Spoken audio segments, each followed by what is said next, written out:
Sebelum kita menuju ke klasifikasi batuan secara geokimia atau geokimia batuan beku, kita akan membahas dulu mengenai klasifikasi batuan berdasarkan modal mineralogi atau proporsi mineral dari yang terkandung pada batuan tersebut.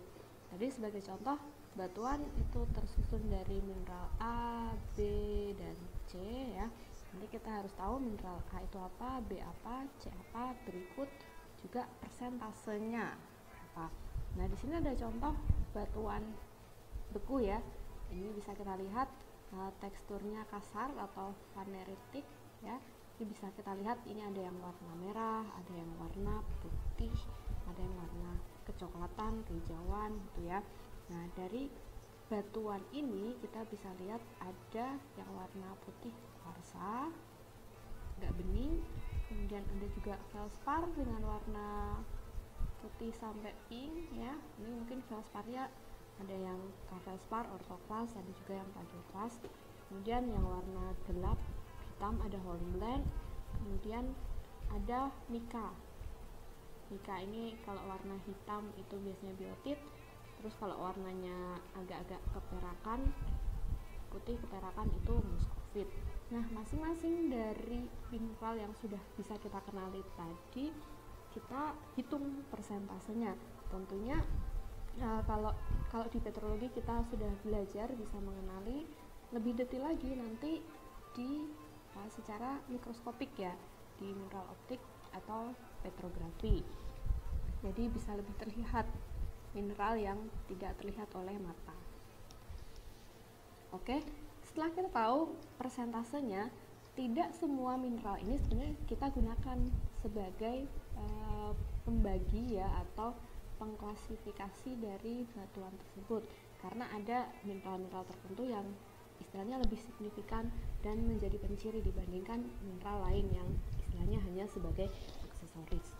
Nah, disinilah penting klasifikasi batuan dengan modal mineralogi. Yang umum digunakan adalah sistem KAPF. Ini nanti sebenarnya lebih kalian pakai di petrografi ya. Kalau di petrologi sepertinya belum menggunakan ini, tetapi sebenarnya bisa saja sih. Nah, kita lihat dulu chart yang ini sudah kita lihat sebelumnya ya. Jadi ada diagram segitiga jenis feldspar. Ada yang plagioklas, ada yang alkali feldspar. Nih ya, di bagian kiri ini plagioklas, kemudian bawah alkali feldspar.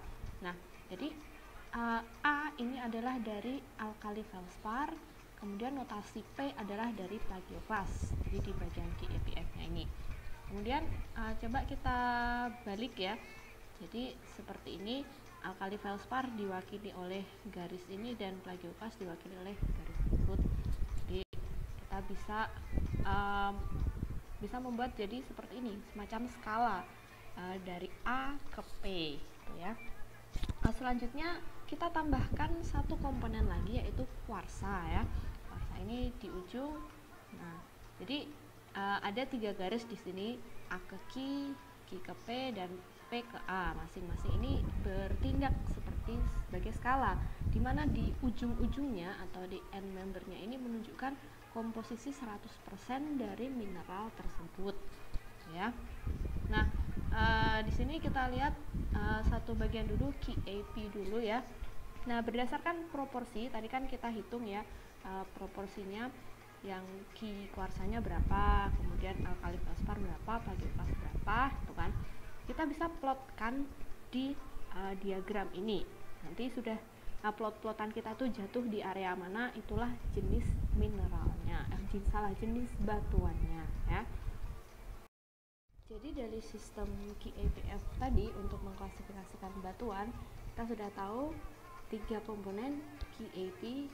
Q adalah kuarsa, A adalah alkali feldspar yang bisa jadi batuannya ada orthoklas, sanidin, microcline atau albit, dan P-nya adalah plagioklas.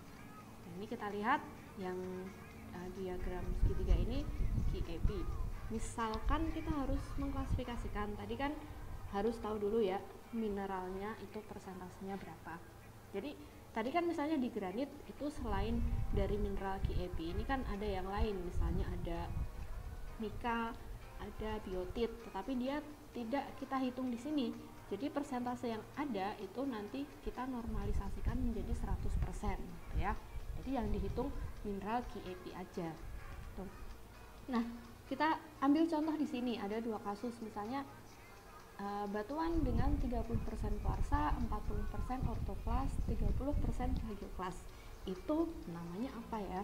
Nah, ini kita bisa plotkan. Pertama, kuarsa 30% itu diwakili oleh garis biru ini ya. Jadi kan kalau di ujung Q-nya itu kan 100%. Jadi dia terhadap A 30% segitu, terhadap P 30% segitu kan. Jadi membentuk garis yang sejajar dengan garis AP, karena Q-nya itu kan di 100%, kemudian garis AP itu mewakili kuarsa 0%. Jadi 30%-nya di situ.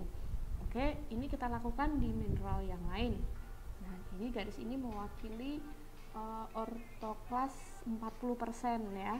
Ortoklas kan alkali feldspar, jadi dia letak garisnya di situ.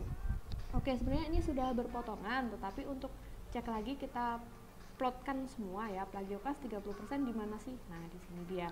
Jadi nama batuannya adalah granit ya. Oke, kemudian yang kedua untuk batuan dengan 55% ortoklas, 42% plagioklas, dan 3% kuarsa. Kita bisa diplotkan juga dengan cara yang tadi. Hasilnya adalah ini. Dia namanya adalah monzonit. Ya, sama. Jadi sudah bisa ya.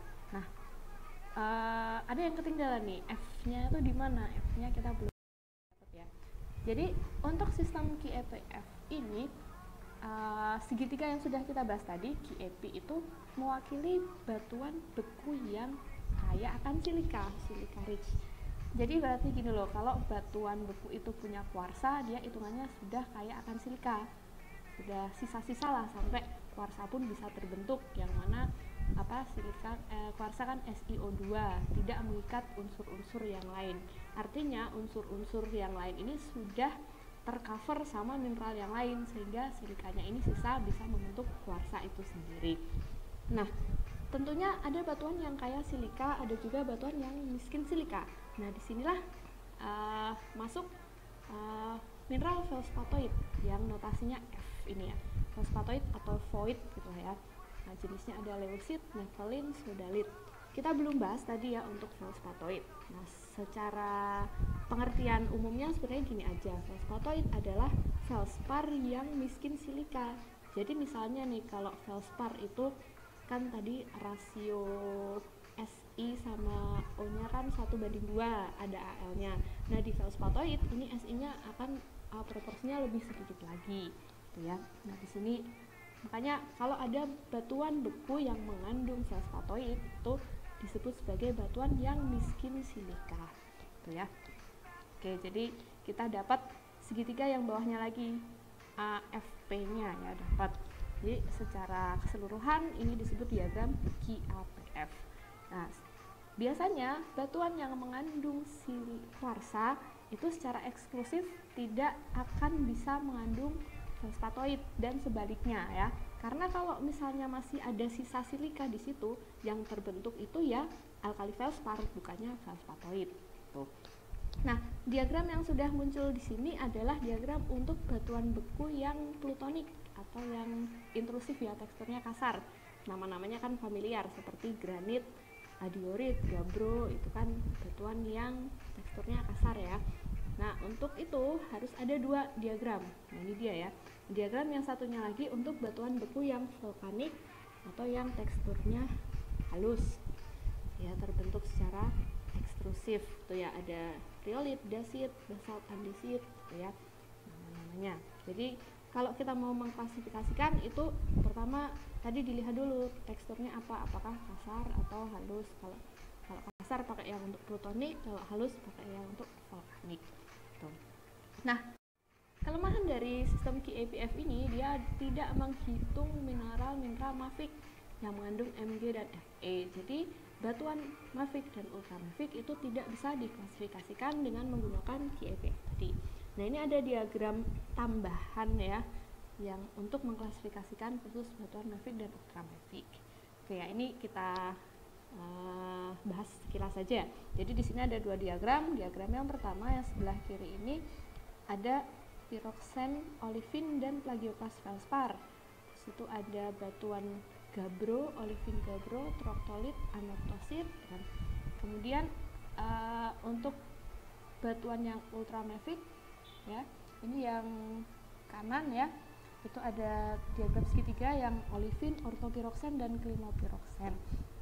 Nah, di sini untuk ortopiroksen, klinopiroksen, dan olivin itu untuk mengklasifikasikan ultramafic.